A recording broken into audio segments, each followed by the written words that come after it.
নমস্কার বন্ধুরা, প্রবাসী পাকশালা আর লাইফস্টাইল চ্যানেলে সবাইকে স্বাগত। আজকে শেয়ার করছি আটা দিয়ে লাচ্ছা পরোটা তৈরি করার পদ্ধতি। দেখে নিন সম্পূর্ণ রেসিপি ভিডিও। আশা করি আপনাদের ভালো লাগবে। আর ভালো লেগে থাকলে চ্যানেলটা অবশ্যই সাবস্ক্রাইব করে দেবেন, পাশে থাকা বেল আইকনটি প্রেস করবেন। রান্নার নতুন নতুন নোটিফিকেশন সবার আগে আপনাদের কাছে পৌঁছে যাবে। আমি এখানে আটা দিয়ে তৈরি করছি। যদি আপনাদের ইচ্ছে হয় ময়দা দিয়েও কিন্তু তৈরি করে নিতে পারবেন। নিয়ে নিলাম পরিমাণ মতো আটা, দিয়ে দিচ্ছি হাফ টিস্পুন লবণ, দিয়ে দিলাম হাফ টিস্পুন জোয়ান। জোয়ান হজমের জন্য ভীষণই ভালো। পরোটা যখনই তৈরি করবেন এরকম একটু জোয়ান দিয়ে তৈরি করবেন, ভীষণ ভালো লাগবে, স্বাদটাও খুব ভালো আসবে। দিয়ে দিলাম হাফ টিস্পুন কাসুরি মেথি, হাফ টিস্পুন চিলি ফ্লেক্স, দিয়ে দিচ্ছি 1 টেবিল স্পুন সাদা তেল। খুব ভালো করে ময়াম দিয়ে নেব।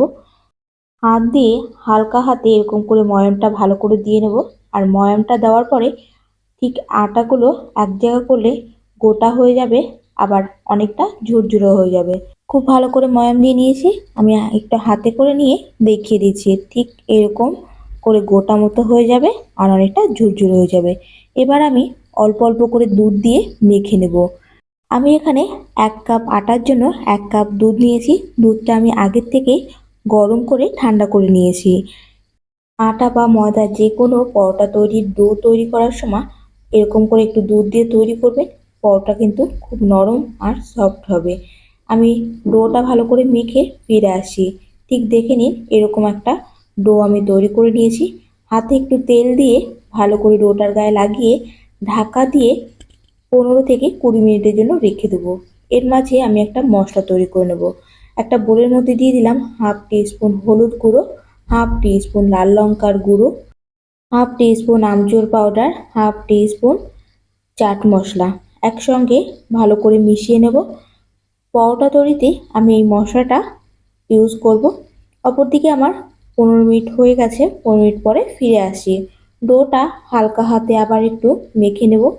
যেহেতু দুধ দিয়ে মেখেছি, ডোটাও কিন্তু খুব সফট হয়েছে।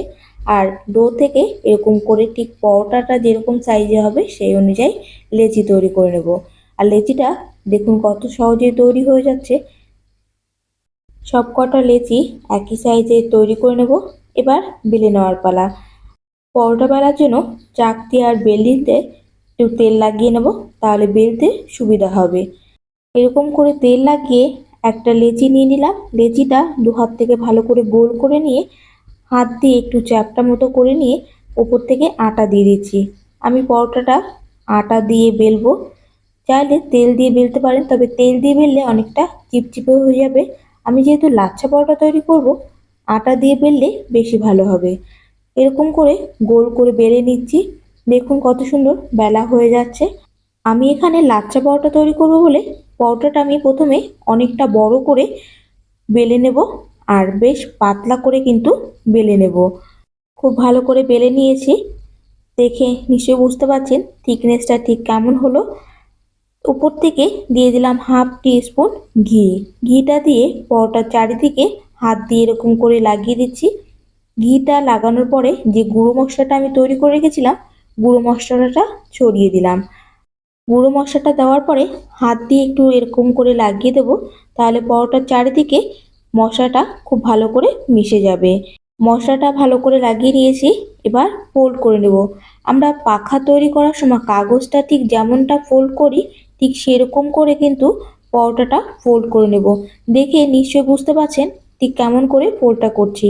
আর এরকম ফোল্ড করে নেওয়ার পরে ঠিক এরকম সাইড থেকে রাউন্ড করে নিয়ে গোল মতো করে নিয়ে যে পাশটা বাইরে থাকছে এই পাশটা মাঝখানের মধ্যে ঢুকিয়ে দেব। তাহলে পরোটাটা আর বাইরে বেরিয়ে আসবে না।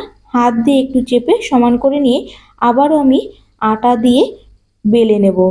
প্রথমে পরোটাটা আমি বেশ পাতলা করে বেলে নিয়েছিলাম, তবে এবারে পরোটাটা আমি তুলনামূলক একটু মোটা করে বেলবো, কারণ পরোটা কিন্তু একটু মোটা মোটাই বেশি ভালো লাগে।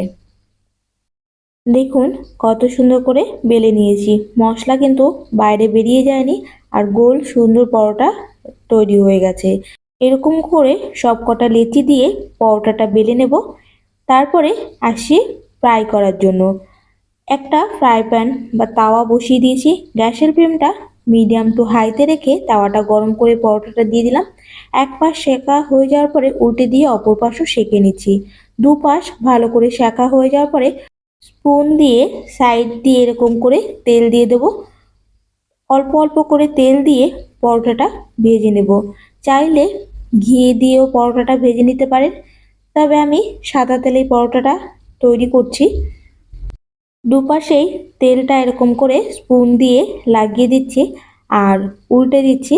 এরকম করে অল্প তেলে পরোটাটা আমি তৈরি করব। দুপাশ উল্টে পাল্টে ভেজে নিলেই রেডি হয়ে যাবে আটা দিয়ে মশলা পরোটা। বাকি পরোটাগুলো আমি একই রকম করে ভেজে নেব।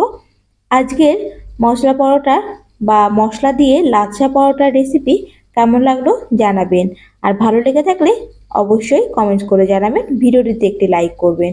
সবাই ভালো থাকবেন, সুস্থ থাকবেন। দেখা হচ্ছে নতুন একটা রেসিপির সঙ্গে নতুন একটা ভিডিওতে। সবাইকে অনেক অনেক ধন্যবাদ।